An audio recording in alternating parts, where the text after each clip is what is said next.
It was the sharp sound of the doorbell that first woke me up. My hands trembled as I slowly opened my eyes, squinting against the bright light that flooded the room. I hadn't expected this moment to come. After months in the hospital, I had been told to rest, to take things slow. But nothing prepared me for what I found upon returning home. When I shuffled into the hallway, I froze. The smell of fresh paint and the sound of weights clanging against each other filled the space. I had never heard such noise in my home before. With each step I took toward my bedroom, the confusion grew. I reached for the doorknob and paused, unsure of what awaited me on the other side. When I opened the door, my heart sank. There, where my peaceful bedroom used to be, now stood a full gym. Weights, yoga mats, and exercise machines littered the floor. I could barely recognize the place that once felt like my sanctuary. This wasn't what I had left behind. "Mom, you're home. How are you feeling?" came my daughter's voice from behind me, breaking the eerie silence. I turned around slowly, still in shock. "What is all this?" I asked, my voice trembling as I gestured to the transformed room. She looked at me, her face softening. "Oh, Mom. "You won't remember anyway. I had to make some space for the gym. We need it for the family's health, don't you think?" It hit me like a slap in the face. I wasn't being listened to, but what really stung was her words. "You won't remember anyway." I blinked hard, the words ringing in my ears. "I won't remember? What does that mean?" I muttered, my pulse racing. Her eyes darted nervously. "It's just, after everything, we thought it was best to use your room for something more productive." I stood there, rooted to the spot, struggling to comprehend the reality of it all. My own daughter, who I'd raised, had turned my sanctuary into something completely unrecognizable. But that was only the beginning of the nightmare. As I turned back toward the gym-turned-bedroom, a realization crept in, a chilling thought that I hadn't fully processed before. The money. My fortune.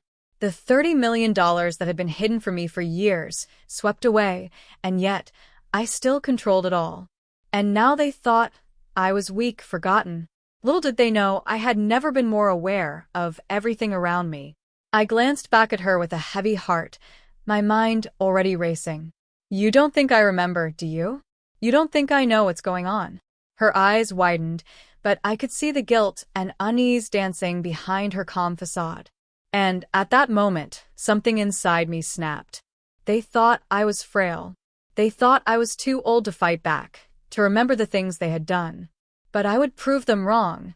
I had never been more determined to take back control of what was rightfully mine. "Mom, you should lie down. You need rest," she said gently, attempting to guide me toward the couch. But I wasn't having any of it. "I don't need rest, but you'll need to explain this," I replied firmly. The calmness in my voice didn't match the fury brewing inside me. With my daughter standing there, caught off guard by my sudden change in demeanor, I knew this was the beginning of something far bigger than she could imagine. They would soon learn that they couldn't fool me. The power was still in my hands. I didn't sleep much that night. The events of the day played over and over in my mind. I was certain now that something wasn't right. My daughter's words, "You won't remember anyway," kept repeating in my mind, gnawing at me. What did she mean? Was she trying to hide something? Was she already preparing for something that I hadn't yet understood? The truth was, I knew exactly what was going on, even if they thought I was too fragile to remember. They'd been trying to manipulate me for years. I stood by the window that evening, watching the streetlights flicker outside. The cool breeze drifted through the open window, but it didn't calm the storm in my mind. What had happened while I was away? What was my daughter really up to? The gym in my room wasn't just an innocent change. No, it was a statement. A way for her to erase me from my own space, to take control of my home while I was in the hospital. But I wasn't going to let her have it. I wasn't going to let her erase me. And the money? The $30 million that they all thought I had forgotten about? It was still there, sitting in accounts they thought were buried. But I knew the truth. They didn't know that I had access to everything. But how could I confront her without raising suspicion? How could I turn the tables without her knowing that I had been awake and alert this whole time? The next morning, I decided I needed to find a way to get back into the game. They thought I was weak. But I had something that they didn't, the knowledge and experience that came with age. I picked up my phone and dialed the lawyer who had been handling my affairs for years. I needed answers. I needed to make sure that I still controlled everything I was entitled to. "Hello, Mrs. Wallace." My lawyer's voice crackled through the line. "What can I do for you today?" "I need you to do something for me," I said, my voice steady. "I need to know exactly where everything stands with my fortune. And I need you to keep this between us. No one else can know." "What's going on?" he asked, his voice cautious but professional. "I'm just making sure I'm still in control," I said cryptically. "Let's just say my family is underestimating me." There was a long pause on the other end. "Understood. I'll send you the full details by the end of the day." I hung up, feeling a sense of relief wash over me. They wouldn't know what was coming.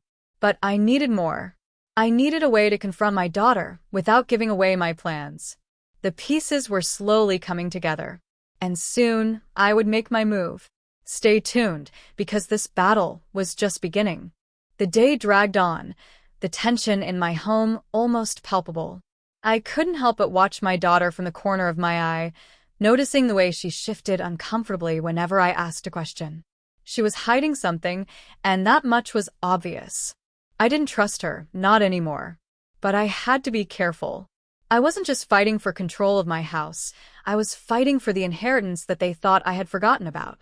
Later that afternoon, I received the email from my lawyer. As I sat at the kitchen table, my hands trembling slightly, I clicked open the attachment. It was the most recent summary of my financial portfolio, a detailed account of everything I controlled: properties, stocks, investments, and, of course, the trust fund that had been set up for me all those years ago. As my eyes scanned the document, a sense of satisfaction filled me. There it was in black and white.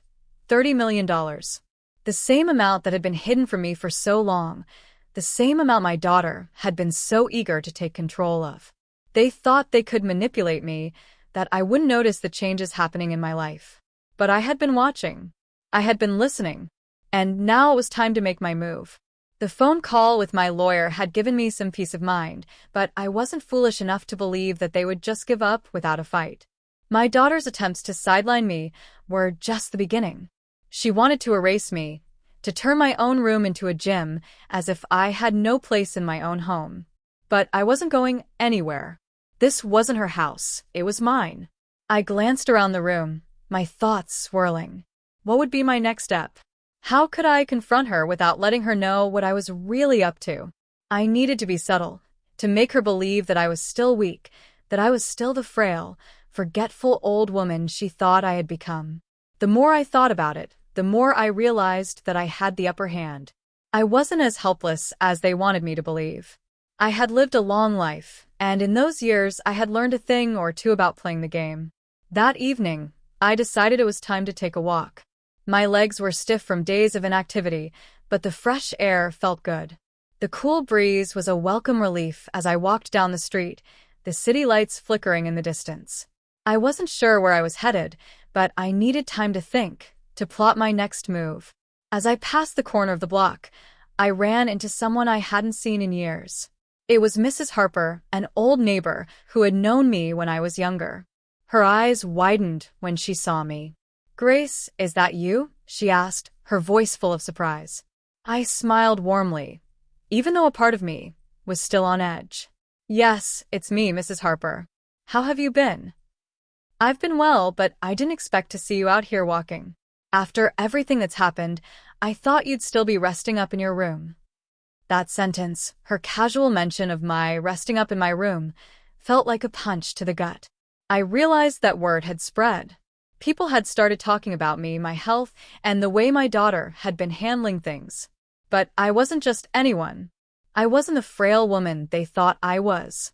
"I've been doing a lot of thinking," I replied, my voice steady. "You know, I still have a lot of control over my life. And I won't let anyone take that from me." Mrs. Harper raised an eyebrow, clearly intrigued. "I can see that. You've always been a strong one, Grace. Just make sure you take care of yourself. You've got people who care about you." Her words lingered in the air as I continued my walk.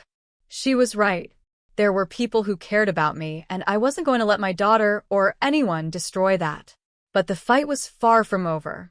My daughter had no idea what was coming. I needed to be smart. The next move had to be calculated. She thought I had forgotten, that I had no memory of the past. But I was about to remind her that I controlled everything. The tension was building. It was only a matter of time before everything came to light. By the time I got home that evening, I had a plan forming in my mind. It wasn't going to be easy, but I had to confront my daughter. I could no longer let her believe that she was in control of everything. I wasn't the frail woman she thought I was.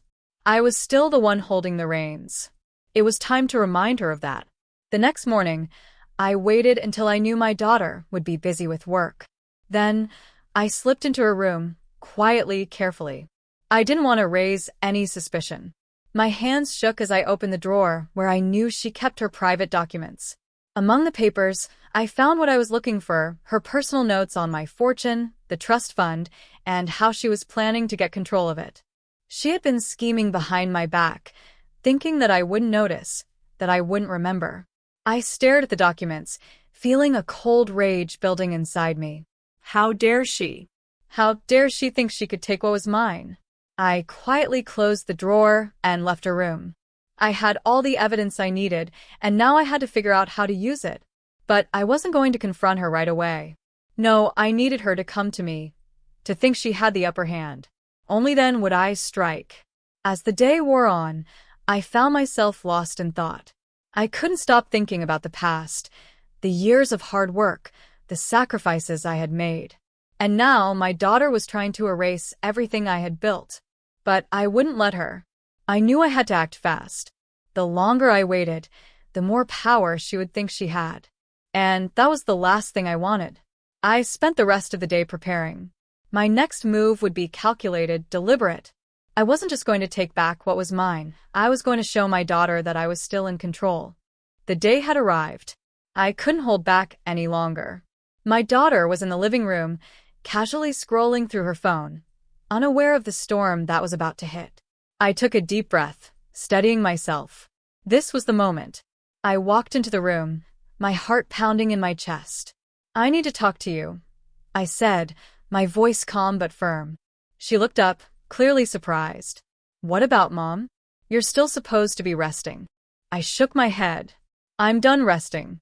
It's time for you to hear the truth." Her expression shifted. She had been expecting something, maybe an argument, maybe a confrontation. But she didn't know that I was about to take control of everything. I reached into my bag and pulled out the documents. Her eyes widened as she saw them, but I didn't give her a chance to speak. "I know exactly what you've been planning," I said, my voice cold. "I've seen the papers, the plans to take what's mine. You thought I wouldn't notice. You thought I'd forget." She stood up, panic flashing across her face. Mom, I wasn't trying to. "You don't get to explain yourself anymore." I cut her off. "You've been lying to me, using me, and thinking you could take everything I've worked for." Her face drained of color as she realized the truth. She had underestimated me, and now she was going to face the consequences. I had them all cornered now. The silence that followed was deafening. My daughter, standing frozen in front of me, seemed to realize for the first time just how deep she had dug herself into this hole. I could see the panic in her eyes, the way she searched for something to say, something to fix the damage she had caused. But there was nothing she could say. She had underestimated me, and now the consequences were staring her in the face. "Mom, please," she stammered, her voice shaky. "It's not what you think." I didn't mean to." "You didn't mean to?" I repeated, my voice rising. "You didn't mean to steal from me?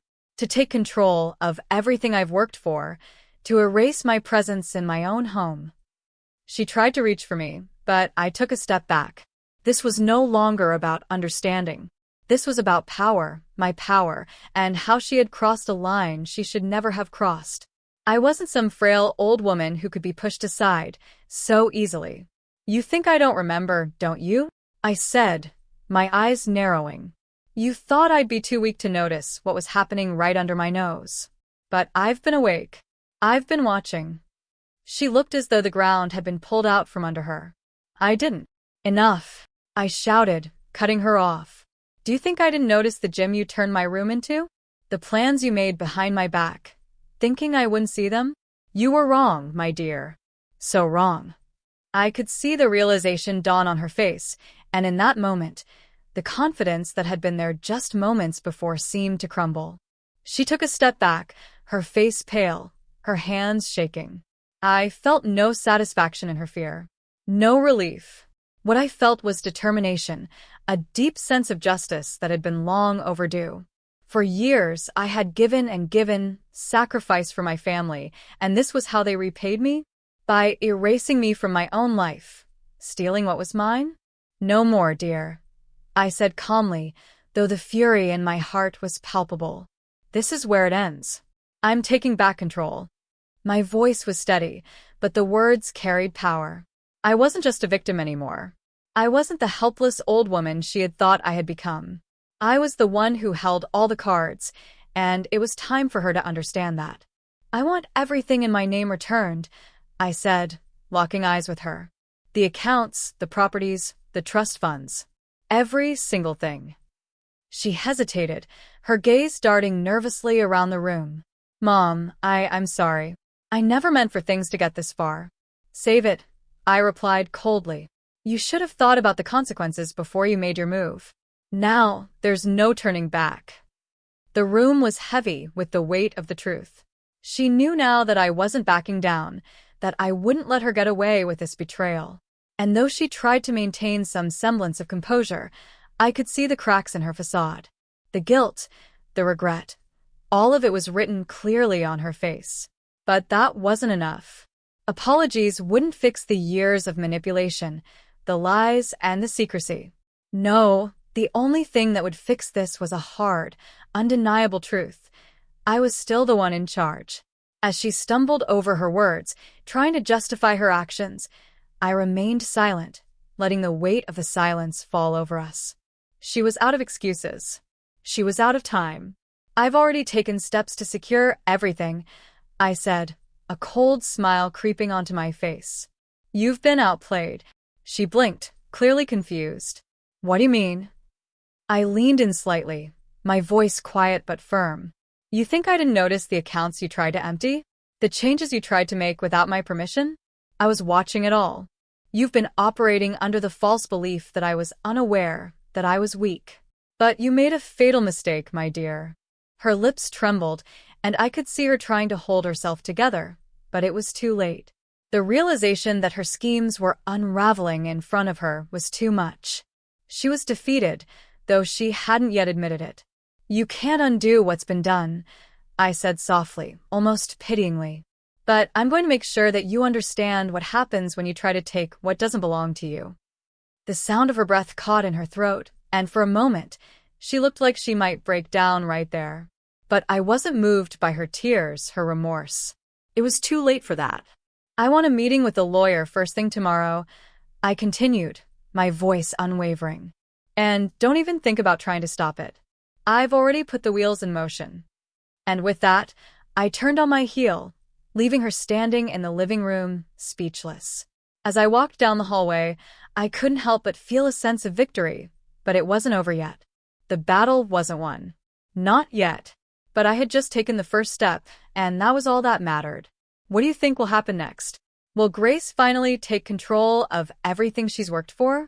Let me know your thoughts in the comments below. Don't forget to like, comment, and subscribe to keep up with this intense story.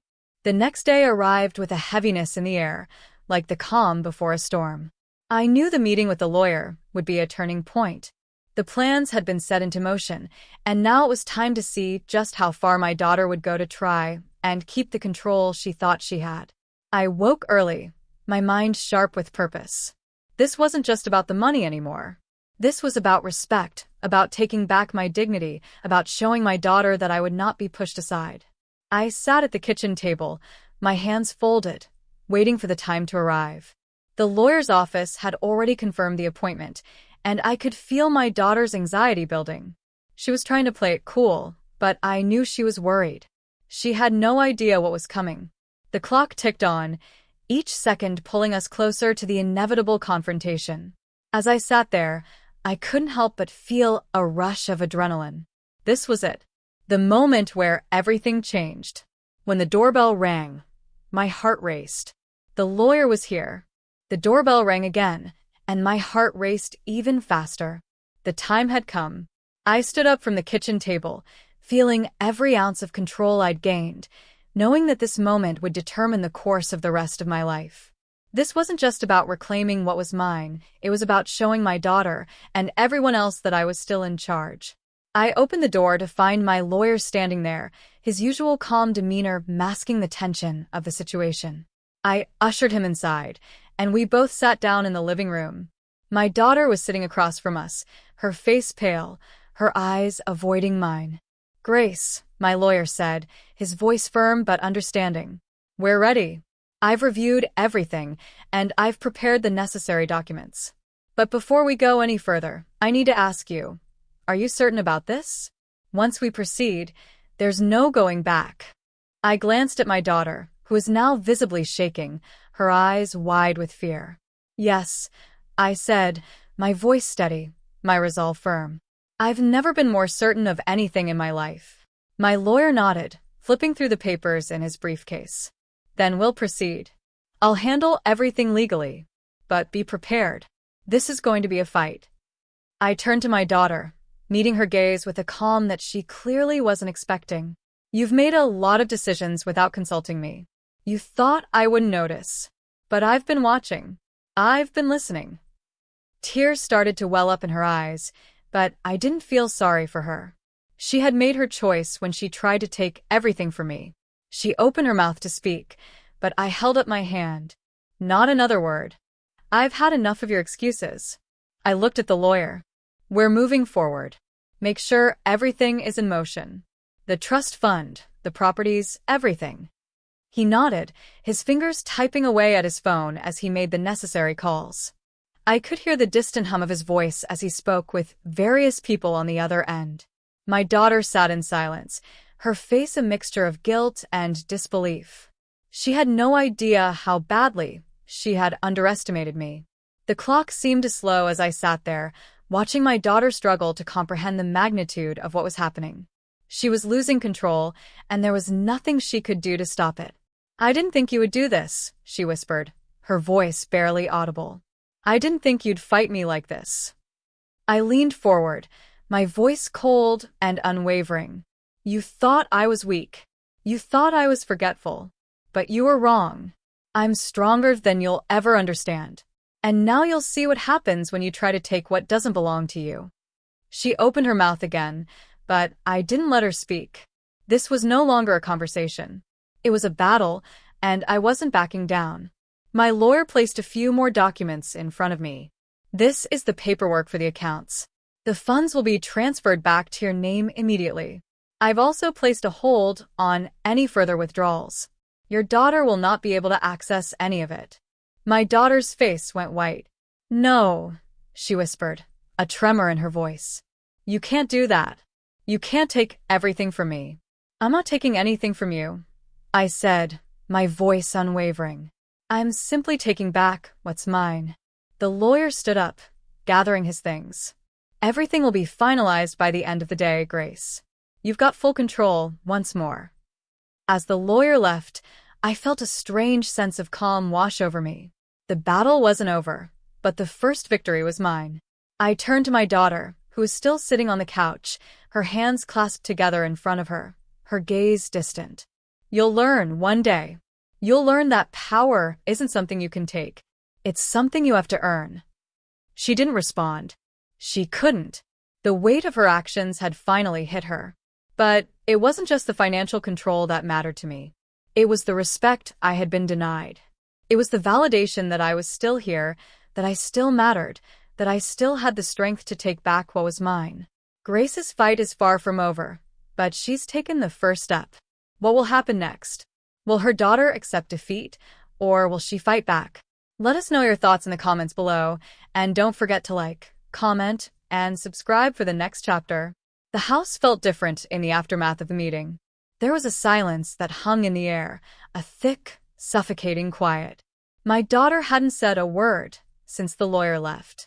She hadn't even looked at me. I spent the evening alone, staring out the window, the weight of the day settling heavily on my shoulders. It wasn't just about the money. It wasn't even about the control.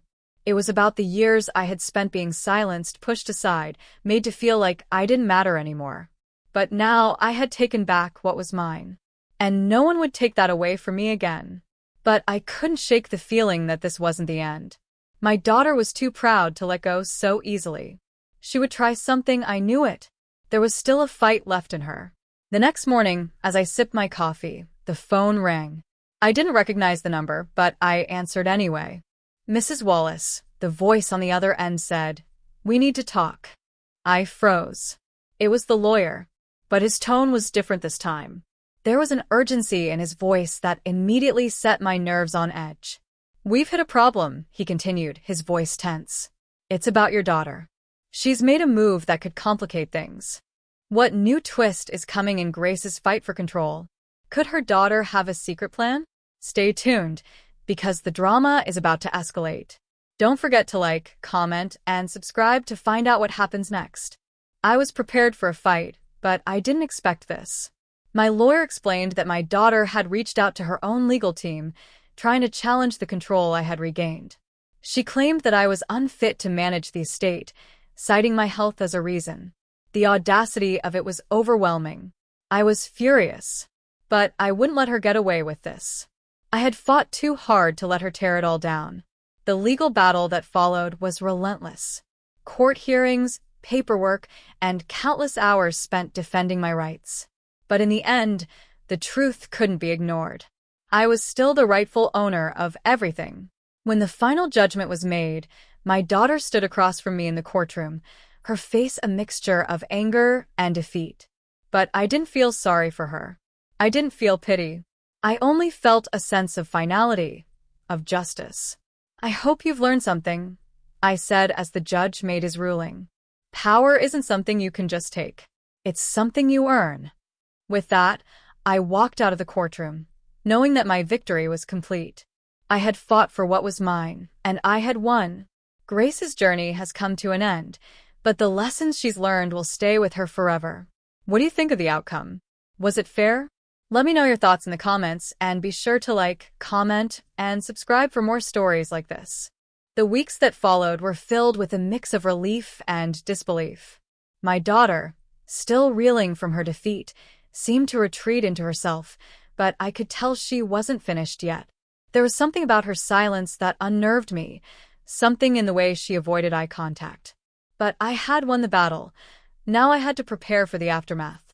Despite the legal victory, things were never quite the same between us.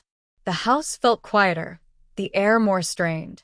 My daughter still lived under my roof, but the relationship we once shared seemed fractured beyond repair. She was no longer the person I had raised, the daughter I had poured my love and care into. Instead, she had become someone else, someone I didn't quite recognize anymore. But I wasn't about to let that affect me. I wasn't going to let her take my peace, my sanity, any longer. I had learned a lot from the years of silence and manipulation.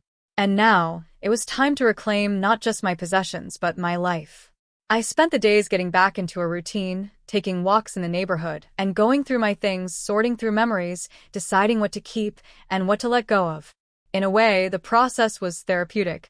It reminded me that I still had a purpose, that I wasn't defined by my wealth or my family's actions. One evening, as I sat in the living room, reflecting on the events that had unfolded, I heard the soft sound of footsteps approaching. I looked up to see my daughter standing in the doorway. Her expression was unreadable.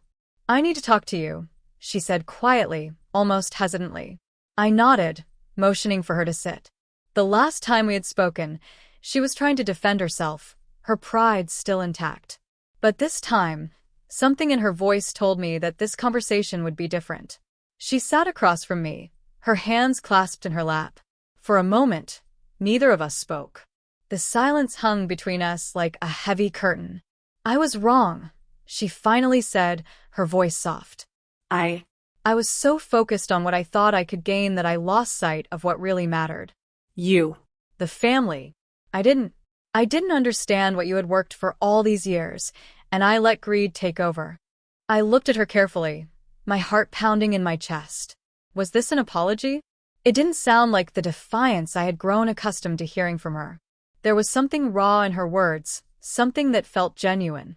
I don't know what came over me, she continued, her voice breaking. I thought I could fix everything, take control, and make things better. But I see now how much I hurt you, how much I hurt all of us. I couldn't believe what I was hearing. For the first time in what felt like years, my daughter was admitting her mistakes. She was showing remorse, something I hadn't thought was possible. But did it matter now? Did it change everything that had happened? I'm sorry, Mom, she said, her eyes filling with tears.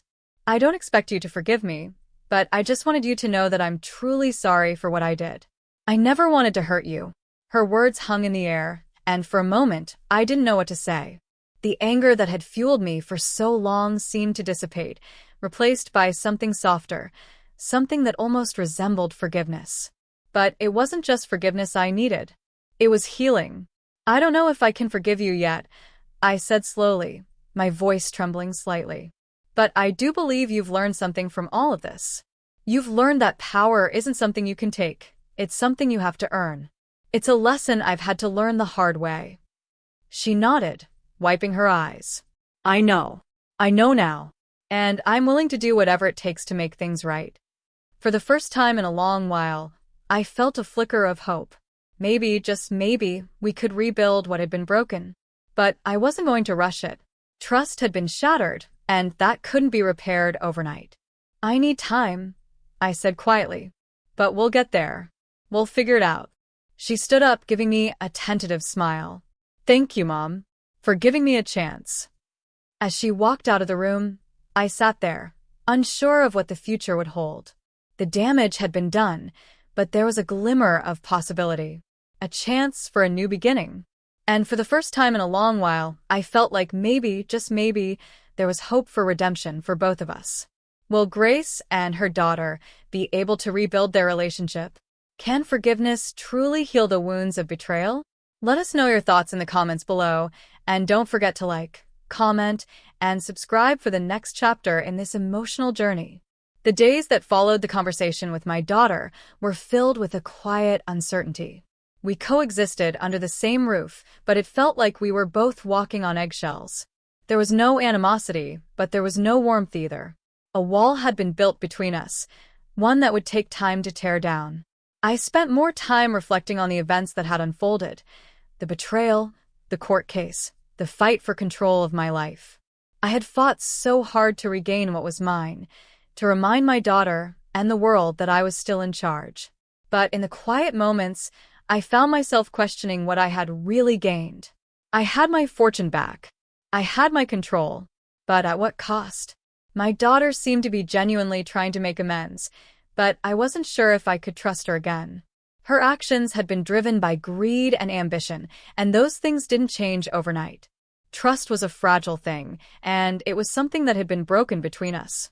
One evening, as I sat alone in the living room, the phone rang. It was a call I had been waiting for, but didn't know if I was ready for. Hello? I answered, my voice steady. Mrs. Wallace, came the voice on the other end. We've completed the final paperwork. Everything is in order. Your accounts are fully secure and we've transferred the assets as per your instructions. I breathed a sigh of relief. Everything was finally settled. The legal battles were over and my assets were now fully protected. I had regained control. But as I listened to the lawyer's voice on the other end of the line, I couldn't shake the feeling that something was still missing. Thank you, I said, my voice quiet. Please send me the final documents for review. Of course. I'll have them sent to you right away. As I hung up the phone, I felt a strange mix of emotions. I had won, yes. I had regained my fortune and my control. But in the process, I had lost something far more valuable, my relationship with my daughter. The battle wasn't over. It had only just begun. But I was determined to rebuild what had been broken, no matter how long it took.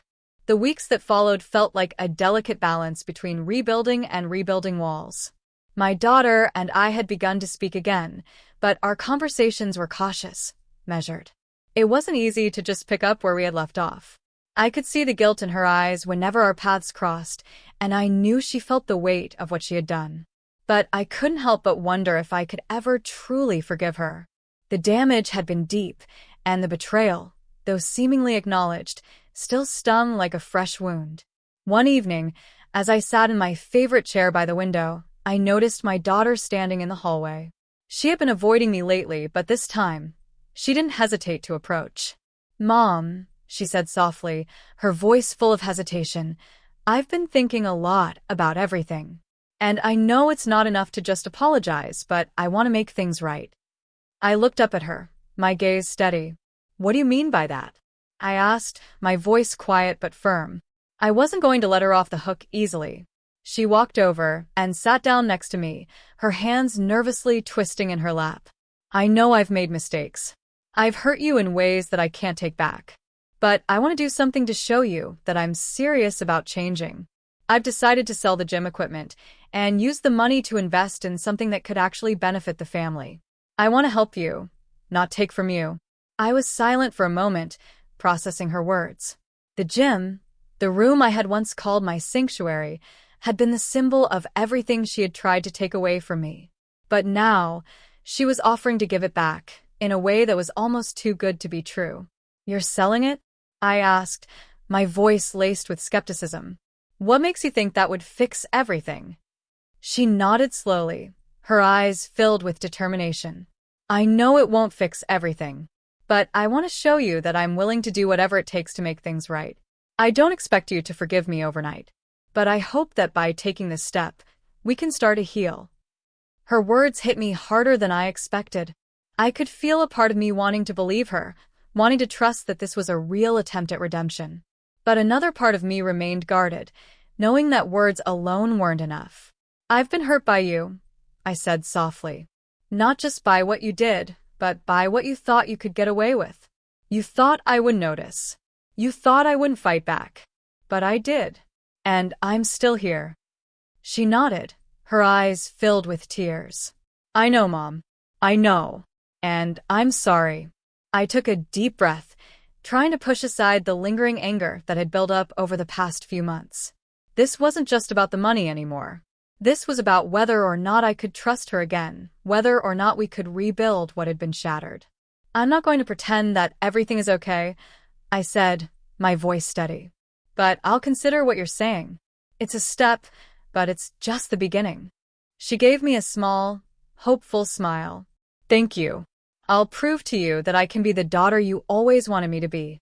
I watched her leave the room, the door closing softly behind her. For the first time in a long while, I felt a sense of hope, even if it was fragile. Maybe, just maybe, we could find our way back to each other. But as I sat there, staring out the window, I couldn't shake the feeling that there was still so much more to be done. The damage was deep, and the road to healing would be long. But at least now, I felt like there was a chance. CTA. Do you think Grace should give her daughter a second chance? Is the apology enough to repair their relationship? Let us know your thoughts in the comments below, and don't forget to like, comment, and subscribe to keep up with this emotional journey. Chapter 14. Days turned into weeks, and things between my daughter and me slowly began to shift. There were moments of tension, moments when the hurt seemed too deep to overcome. But there were also small victories, moments when I saw glimpses of the daughter I once knew, the one who used to share her dreams with me, the one who smiled with genuine love. I watched as she followed through on her promise to sell the gym equipment, and true to her word, the money was reinvested into a new project, a small cafe that she had dreamed about opening for years. It wasn't much, but it was something. And it was hers. She wasn't trying to take anything from me anymore. She was starting to build something of her own. I couldn't deny that a part of me was proud of her. She had taken responsibility for her actions, and though it didn't erase the past, it was a step in the right direction. But as I spent more time with her, I began to notice something strange. There were moments when she seemed distant again, moments when she withdrew from me and the family. It wasn't obvious at first, but the more I watched, the more I realized that she wasn't fully engaged. One afternoon, while she was at the cafe, I decided to go through some of the paperwork in my study. It was time for me to review everything again, my accounts, my properties, my investments. I needed to know where things stood, and I couldn't rely on anyone else to keep track of it.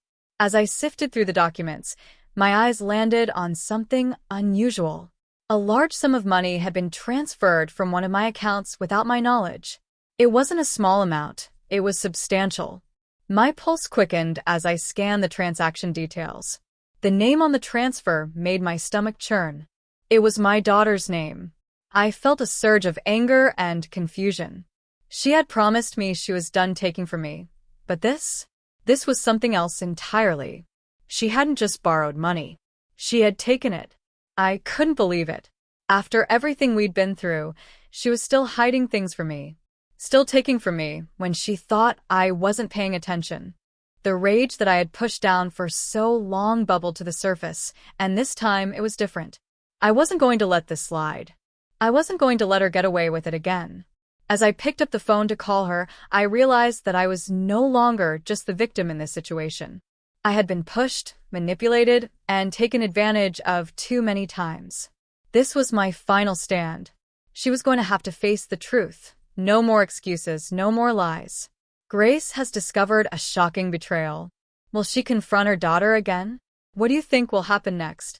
Let us know your thoughts in the comments, and don't forget to like, comment, and subscribe to stay updated with the next chapter. The phone rang, the sharp sound cutting through the tense silence in the room. My hand trembled slightly as I held it to my ear. There was no turning back now. "Mom," my daughter's voice came through the line, sounding more distant than usual. "What's going on? Is everything okay?" I didn't waste time with pleasantries. "What is this?" I asked, my voice cold, controlled. Why was money taken from my account without my knowledge? There was a long pause, a silence that felt like an eternity. I could practically hear her heart pounding through the phone. Finally, she spoke, her voice shaky. I didn't want you to find out this way," she said quietly. "But I needed the money to help with the cafe. I didn't want to ask you, and I thought—" "You thought what?" I interrupted, my voice rising. "That I wouldn't notice? That I wouldn't find out what you were doing? You promised me that you wouldn't take from me again." I'm sorry, Mom," she whispered, the guilt in her voice palpable. "I didn't know how else to fix things. I thought this was the only way." I clenched my jaw, trying to keep my composure. "You didn't fix anything. You just dug yourself deeper." Her words, when they came, were barely a whisper. "I just wanted to make things right." I laughed bitterly. Making things right doesn't involve betrayal. It doesn't involve taking from your own mother. The finality in my voice was clear. This wasn't just a simple mistake anymore. This was the breaking point. The silence on the other end of the phone felt heavier than any words I could have said. My daughter had nothing left to offer but apologies, and they no longer held the same weight they once did. The trust was shattered. Again. "I need time to think," I said, my voice flat. "I'm done having this conversation for now." "I understand," she replied quietly, and the line went dead. I sat there for a long while, the phone still clutched in my hand. What had happened to us? How had we gone from a mother and daughter who shared everything to this? I could feel the weight of everything pressing down on me. This wasn't just about money anymore. It was about betrayal at its deepest level, betrayal that had destroyed what little trust was left between us. The house felt empty now. Even though my daughter was still living here, I felt a distance between us that I couldn't bridge. She had pushed me to the edge, again, and I didn't know if I could recover from this. This wasn't just about money. This was about respect, about love, and about the broken relationship that we both seemed to be too proud to fix. I didn't want to make decisions in anger, but I couldn't let this go. I couldn't let her think she could take from me, lie to me, and expect to just walk away unscathed. I was done being manipulated. I spent the rest of the evening in the study, going through papers, reviewing my financials again, just to be sure everything was secure. I'd been watching the accounts, the transfers, and the assets, but this last betrayal had hit me harder than I had expected. It was as though she was testing my resolve, seeing how far she could push me before I broke. I thought of all the years I had sacrificed for my family, all the times I had given and given, never asking for anything in return. And yet, here I was, fighting for something I shouldn't have had to fight for in the first place. My dignity, my control, my right to be respected. But I wasn't going to let her win. Not this time. I picked up the phone again, this time dialing my lawyer's number. As the phone rang, I felt the familiar knot of anxiety form in my stomach. But I wasn't afraid anymore. I had a plan. Mrs. Wallace, my lawyer's voice came through the line, calm and measured as always. What can I do for you? I need you to do something for me, I said, my voice steady. I need to make sure that my daughter can't access any more of my accounts without my approval. I want to put a hold on everything. I don't care if it's inconvenient, just make it happen. Of course, Grace, he replied, without hesitation. I'll handle it. I also want to go over the will, I said, a chill creeping into my voice. I want to make sure everything is as it should be. No one will be able to take what's mine again. Understood. I'll arrange everything. As I hung up, a sense of calm washed over me. I had taken back control. My daughter might think she could break me, that she could steal from me and get away with it, but she was wrong. I wasn't some helpless old woman. I was still Grace Wallace, the woman who had built everything, and the woman who would protect what was hers. I sat back in my chair, my mind racing with the possibilities. There were still battles to be fought, but for the first time in a long while, I felt confident. My daughter had thought she could play me, but she had underestimated me once again. Now it was my turn to make the rules. The battle was far from over, but I wasn't going down without a fight. What do you think Grace will do next? Will her daughter get away with this betrayal, or will Grace take further action? Let us know your thoughts in the comments below. Don't forget to like, comment, and subscribe to stay updated with this gripping story. The days after my call to the lawyer passed in a blur of preparations and quiet determination. I spent time at the cafe, making sure everything was running smoothly, but in the back of my mind, I knew that I was preparing for something bigger. My daughter might have thought she had won, but she hadn't seen the full picture. She hadn't seen the woman who had fought for everything she had, the woman who had built this life through hard work and sacrifice. And she hadn't realized just how much power I still held. The following week, my lawyer called me with the update I had been waiting for. Grace, he said, his voice calm but serious, we've put the measures in place. The accounts are secure, and I've ensured that no one can access them without your explicit permission. The hold is in place. Thank you, I replied, a sense of relief washing over me. But I wasn't finished yet. I want a meeting with my daughter. It's time for her to understand exactly what she's up against. The lawyer agreed to meet with me the next morning to finalize everything, and I spent the night preparing for the confrontation. This wasn't just a conversation. This was the moment where everything would be laid bare. I had done everything I could to protect my assets, but I also needed to confront my daughter and make sure she understood the gravity of what she had done. The next morning, I met with the lawyer and went over the final details.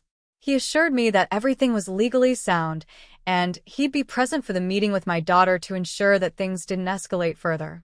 When the time came, I sat in the living room, waiting for my daughter to arrive.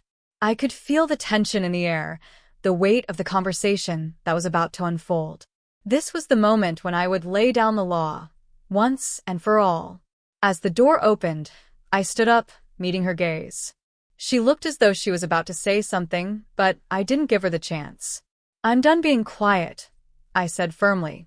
It's time you understood exactly what you've done. Grace is about to confront her daughter one last time. Will this be the moment of truth, or is there more to this story? Stay tuned for the next chapter. Don't forget to like, comment, and subscribe for more updates. The moment my daughter stepped into the living room, I could feel the weight of the past few months settle between us like a wall. She had her head down, her eyes filled with regret, but I wasn't in the mood for apologies anymore. I had heard them all before, and they had lost their meaning. Now it was time for actions, not words. Sit down, I said, my voice steady, firm. She hesitated for a moment, but then she complied, taking a seat across from me. The silence stretched between us, thick and uncomfortable. My lawyer stood to the side, his presence adding to the weight of the moment. This was not going to be easy, but it was necessary. "You've crossed a line," I said quietly, but my words carried power. "Not just with the money, not just with your actions, but with your disrespect for me, for everything I've built. You thought you could manipulate me, take control of my life and my future, but you were wrong." Her eyes welled up with tears, but she didn't speak. There was nothing she could say that would undo what she had done. "I've protected myself," I continued. "I've secured everything that you tried to take from me. You can't access my accounts. You can't take what's mine." "I'm sorry," she whispered. "I didn't know what I was doing."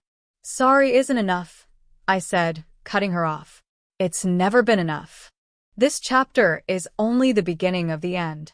Will Grace and her daughter finally make peace, or will this battle tear them apart forever?" Don't forget to like, comment, and subscribe for the dramatic conclusion. As I stared at my daughter, her face streaked with tears, I realized something. The fight for my money had never been about the money. It had always been about the respect I deserved. And that respect wasn't something I could just hand over. It had to be earned, just like everything else in life. "I don't want to fight anymore," my daughter said, her voice barely above a whisper. "I want to make things right, Mom. Please. I don't know how, but I want to try." Her words hung in the air, a mix of desperation and guilt. It was the first time in months that she had spoken with sincerity, and for a moment, I felt a flicker of hope. Maybe we could rebuild. Maybe the bridge that had been burned could be repaired. But there was no easy fix. I wasn't going to just forget what she had done. "I'm not sure if I can forgive you yet," I said softly, my voice shaking with the weight of my words. "But I'm willing to try. I'm willing to see if you can prove to me that you've changed." She nodded, tears flowing freely now. "I'll do whatever it takes, Mom. I'll show you that I can be the daughter you always wanted me to be." It wasn't a promise I could believe just yet, but it was a start. The road ahead would be long, but maybe, just maybe, we could find a way back to each other. The cafe opening came, and with it, a wave of emotions I wasn't quite prepared for. My daughter had worked so hard to get to this point, and I couldn't help but feel a bittersweet pride. The opening was small, but it was a milestone, a sign that she had made it on her own. She didn't need me anymore. Not in the way she had before. She had built this from the ground up, and for that, I respected her. The day of the opening, I stood in the back, watching her greet customers with a bright smile, her energy palpable. It was as though all the struggles, all the heartache of the past, had led to this moment. And yet, despite everything, I couldn't shake the lingering doubt that had been with me since the beginning. Was this truly the end of the conflict between us? Or was it just another chapter in a longer, more complicated story? I stayed in the background, not wanting to intrude, but unable to tear my eyes away from her. She had come so far, and I couldn't deny the pride that swelled in my chest. The woman who had once tried to take everything from me was now the woman I had always hoped she could be, a woman of strength, determination, and resilience. "Mom, you're here?" Her voice broke through my thoughts, and I turned to see her walking toward me, her smile wide, her energy infectious. "I'm so glad you came. Thank you for everything." I smiled softly, the words catching in my throat. "You've done it. You've made it happen." She nodded, her eyes glistening with emotion. "It wasn't easy, but it's all worth it." The pride I felt for her was overwhelming, and yet, there was still a part of me that couldn't quite let go. The wounds from the past hadn't fully healed, and I knew that the road ahead wouldn't be easy for either of us. But for the first time, I felt that there was a genuine possibility for reconciliation.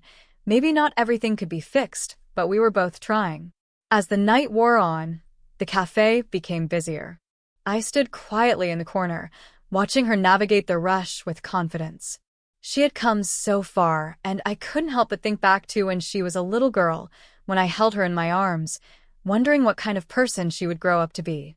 I never imagined it would take this long or this much pain to get to this point. But now, as I watched her, I realized that the woman standing before me was someone I could be proud of. That night, as the cafe closed and the last customers trickled out, I found myself standing outside with her, watching the world around us. "I'm glad you're here, Mom," she said, her voice soft. "I wouldn't have been able to do this without you."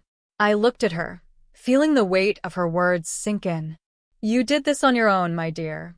I may have helped you get started, but this is your success, your hard work. You should be proud of what you've accomplished." She smiled, her eyes reflecting both relief and gratitude. "I know I can't undo the past, and I can't take back the mistakes I made, but I want you to know, I'm really trying. I want us to be okay again." We stood there in silence for a moment, the night air cool around us. There was a heaviness in the air, but it wasn't the kind that had once weighed us down. This was different. This was the weight of a new beginning, of hope that maybe, just maybe, we could rebuild what had been lost. "One day at a time," I said softly. "But I believe in you, and I believe in us." She nodded, her eyes filled with a quiet resolve. "I do too, Mom." As we stood there together, I couldn't help but feel a shift in my heart. The journey had been long, filled with twists and turns, but maybe we were finally on the right path. It wouldn't be easy, but we were both trying. And that was enough. CTA, Grace and her daughter have reached a pivotal moment in their journey. But is this the end of their struggles, or just the beginning of a new chapter? What's next for them?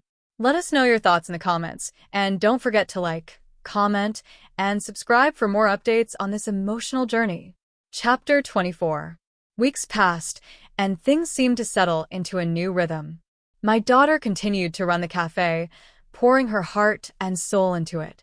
There were ups and downs, of course. Every business faced challenges, but she handled them with a maturity and grace I hadn't seen in her before. It was clear she was learning, growing, and becoming the woman I had always hoped she would be. But for me, the quiet moments were where the true change happened. I had spent so much of my life fighting for control, fighting to be heard, that I had forgotten what it meant to just be.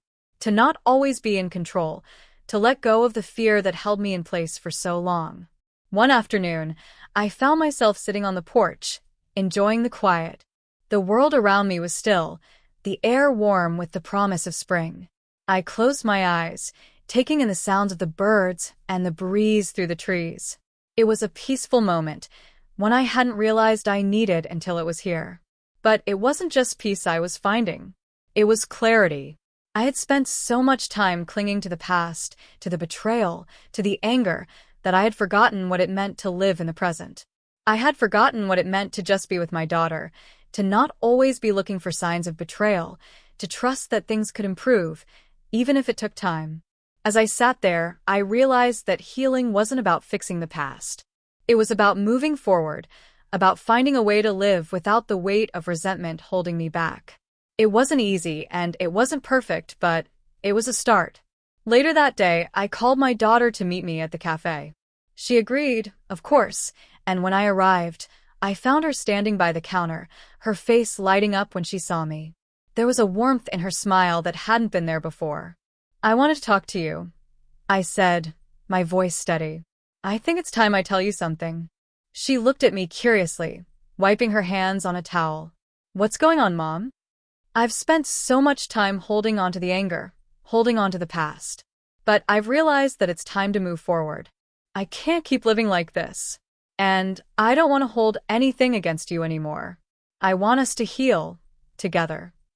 Her eyes filled with surprise, and she stepped forward, taking my hand. "I don't know what to say." "You don't have to say anything," I replied softly. "I just want us to move forward, one step at a time." And in that moment, something shifted. It wasn't a sudden change, and it wasn't a magical fix. But it was real. It was a new beginning.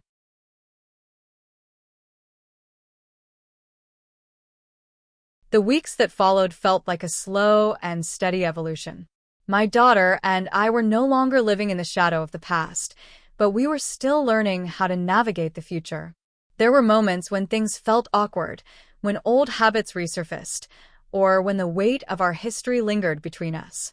But for the most part, we were building something new, something real. As I watched her grow in confidence, not just in business, but in life, I found myself softer toward her. She was still my daughter, after all. And despite everything that had happened, she was trying. She was learning from her mistakes, and that was more than I could have asked for. It wasn't just her growth that had changed me. I had changed too. I had let go of so much anger, resentment, fear, and allowed myself to be present in the moment. I had learned to trust again, not just her but myself. It was a journey, and not one without its bumps, but I had made peace with it. One evening, as we sat at the cafe together, watching the sunset spill across the horizon, my daughter turned to me. "Mom," she said, her voice quieter than usual, "I know I've asked for your forgiveness, and I know I can never make up for the things I did. But I want you to know that I've learned a lot." From you. From everything. I don't want to lose you again.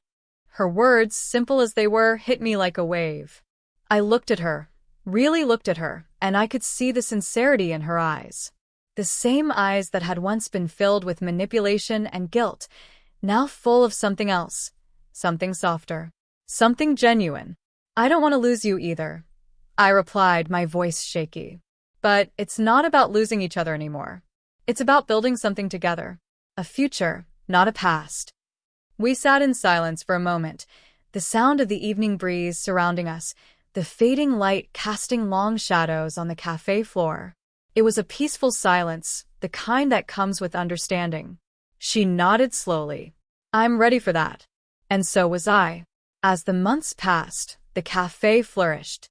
The steady flow of customers, the vibrant atmosphere, and the sense of purpose that my daughter had found in her work was undeniable. It wasn't just a business. It was her redemption, her second chance to prove herself, to the world and to me. But it wasn't just the cafe that was growing. Our relationship was evolving, too. Slowly, we began to share more than just business talks. We began to share moments, memories, stories, hopes for the future. It wasn't easy, and it wasn't without its setbacks, but we were building something stronger than either of us had imagined. One afternoon, she invited me to sit with her in the back of the cafe. It was quieter than usual, the late afternoon sun filtering through the windows, casting warm hues over everything. "I've been thinking," she said, her fingers tracing the rim of her coffee cup, "about everything. About how I started all this. How I tried to take from you. How I thought I could control everything. But none of it would have worked without you. You're the reason I'm here." I looked at her, unsure of what to say. For so long, I had been angry, holding on to the past, to what she had done. But here she was, taking responsibility, acknowledging everything. It wasn't a magic fix, but it was real. "I'm proud of you," I said finally. "Proud of what you've accomplished. And proud of who you're becoming." Her smile was small but genuine. "Thank you, Mom. I couldn't have done this without you." "I know," I replied, my voice softer now. "But you're doing it. And that's what matters." For a long time, I had carried the weight of my daughter's betrayal, and the scars had run deep. But now, with time, those scars were beginning to heal. And as I watched her grow, not just in business, but in character, I realized that maybe forgiveness wasn't about forgetting. Maybe it was about accepting the past and choosing to move forward. And in that moment, I knew that we were both moving forward, together. The cafe had become a place of connection for not just my daughter and me, but for the community around us. It was a testament to the hard work she had put in, to the second chances she had earned. And as I sat in the corner of the cafe one evening, sipping my tea and watching the life around me, I realized something important. I had found peace. Not just with my daughter, but within myself. I had spent so many years holding on to the past, fighting to regain control, to protect what was mine. But in the end, it wasn't control that mattered. It was love. It was understanding. It was trust. My daughter came over, a tray of fresh pastries in her hands, her face lit up with the joy of success. "How are you doing, Mom? You look lost in thought." I smiled up at her, my heart full. "I'm doing fine. I'm just proud of you, that's all." She set the tray down and sat beside me, her expression softening. "I'm proud of us." And in that moment, I realized that the journey hadn't just been about her growth. It had been about mine too. We had both learned to forgive, to trust, and to love again. We weren't perfect. We weren't healed completely. But we were closer than we had ever been. A year had passed since that fateful day, when everything had changed. My daughter had successfully built her cafe into a thriving business. She had not only regained my trust, but had earned my respect in ways I never thought possible. The past no longer held its grip on us as it once did. And now, standing in front of me, she held something new, a key to a new chapter. "I've been thinking," she said one evening, her voice laced with excitement. "It's time. I want to buy the cafe. I don't need you to co-sign for me. I've saved up enough, and I want to prove that I can do this on my own, completely." I looked at her, stunned for a moment. But then, as I saw the determination in her eyes, the same fire that had been there from the beginning, I felt a sense of pride unlike anything I had felt before. "I don't need you to prove anything to me," I said quietly. "But I'm proud of you.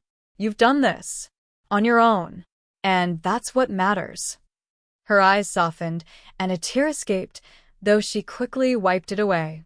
"Thank you, Mom. I couldn't have done it without you."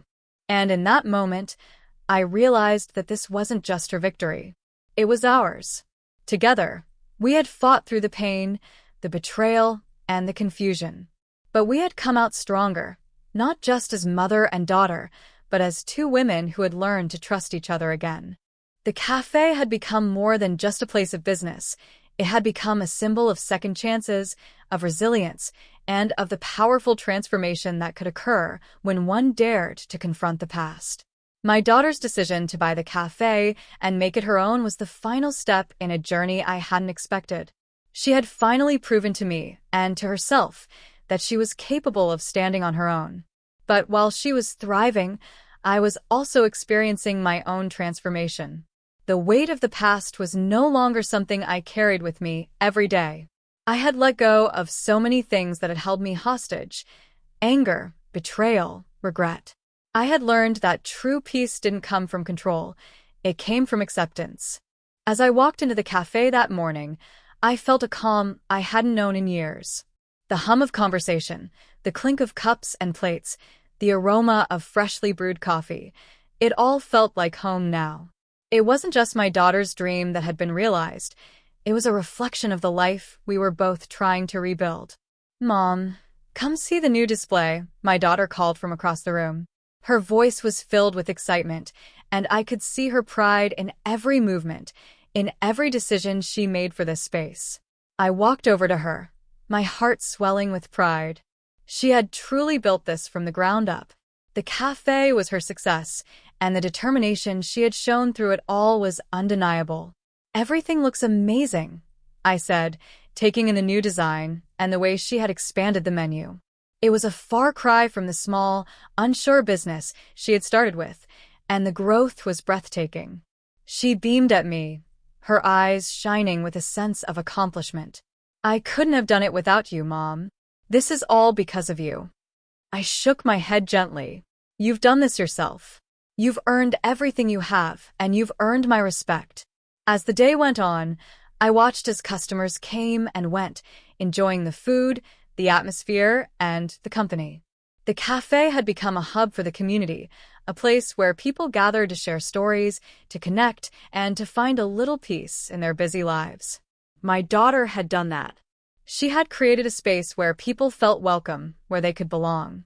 Later that evening, after the last customers had left and the cafe was closing down, we sat together, the two of us, across from each other at the table. The night was quiet, the air warm with the glow of the overhead lights. "Mom," she began, her voice soft, "I've been thinking. I know I've made mistakes, but I want to continue proving myself to you. I want to be the daughter you've always wanted. I'm not asking for anything more. Just, I want you to know that I'm really trying." I looked at her, really looked at her, and for the first time in a long time, I felt something I hadn't felt in years: peace. This wasn't the end, but it was a new beginning. We were both learning to trust again, to forgive, and to move forward. "I know you are," I said gently. "And that's all I've ever wanted. To see you succeed. To see you become the person I always knew you could be." She smiled, the weight of our past lifting just a little more. "Thank you, Mom, for not giving up on me." "I never will," I said, my voice steady. "I may not always agree with your choices, but I'll always be here for you. Always." And in that moment, I realized that everything we had been through, all the pain, the heartache, and the mistakes had brought us here, together. The road ahead would still have its challenges, but for the first time in a long time, I felt ready to face them, with my daughter by my side. The months that followed were filled with small victories, moments of laughter, quiet evenings spent together, and the steady growth of the cafe.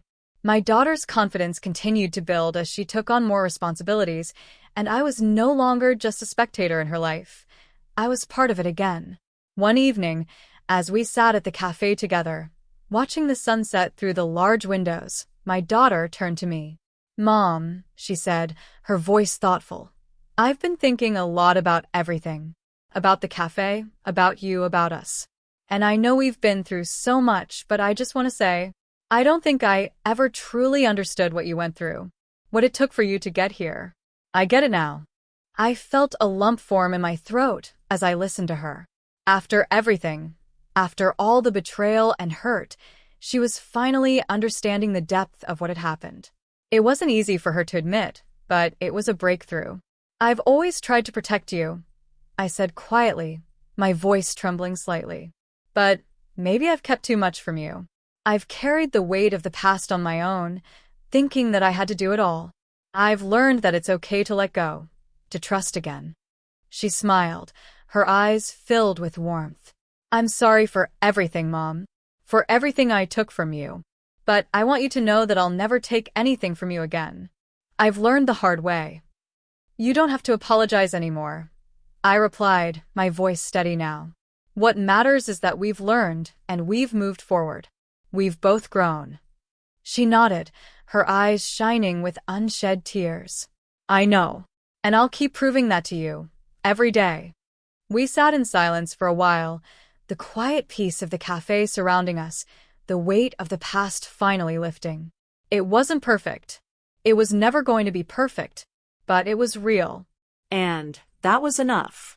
As we closed the cafe for the night and turned off the lights, I realized something important. The journey had been long, filled with pain, regret, and loss. But it had also been filled with love, growth, and the possibility of redemption. We had both fought hard to get to this point. And as I looked at my daughter, standing beside me, ready to face whatever came next, I knew we had a future. As the days turned into weeks, I found myself reflecting on how far my daughter and I had come. The pain of the past was no longer a constant ache in my chest. Instead, there was a quiet understanding between us, a mutual respect that had grown from the ashes of betrayal. It wasn't perfect.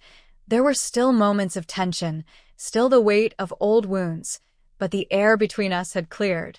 I continued to visit the cafe, offering my support where I could, but not intruding. It had become my daughter's domain, and I had learned to step back and let her handle things on her own.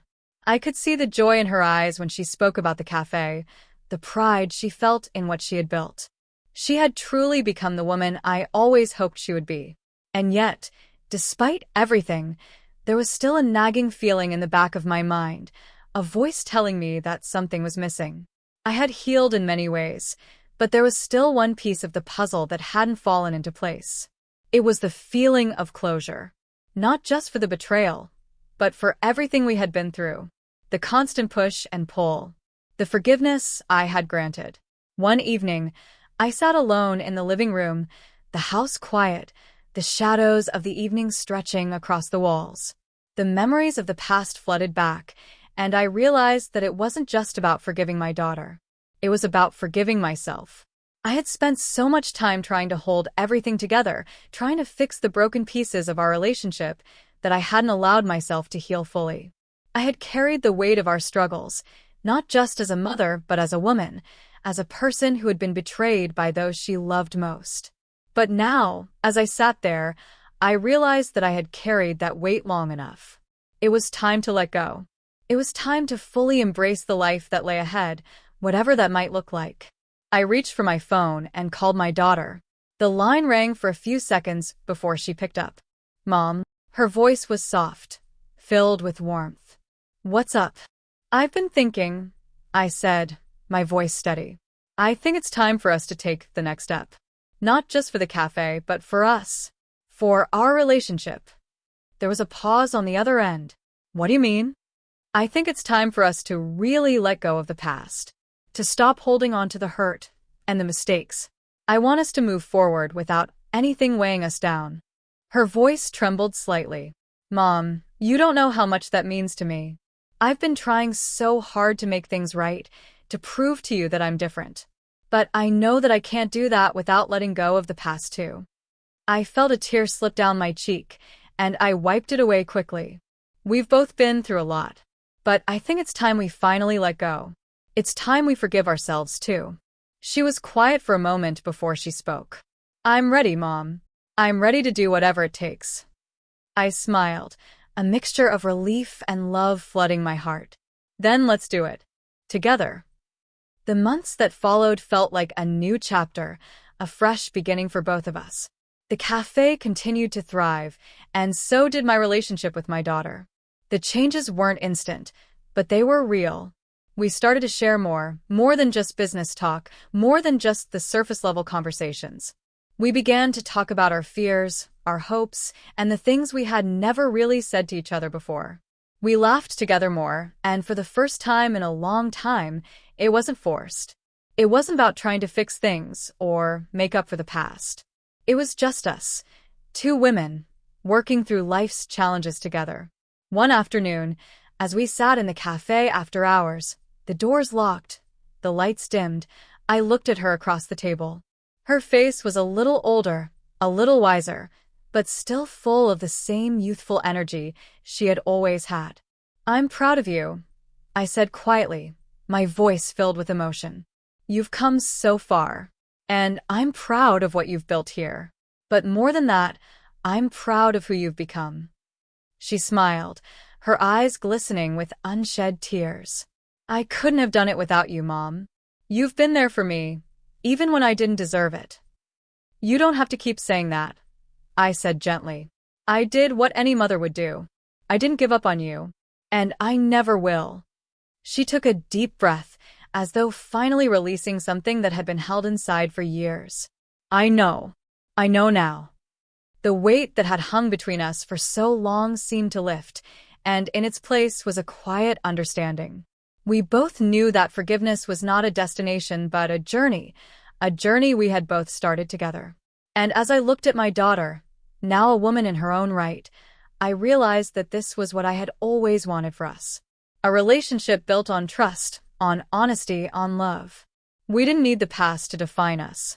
We didn't need the mistakes or the betrayals to hold us back anymore. We had everything we needed to move forward. And for the first time, I believed we were truly free.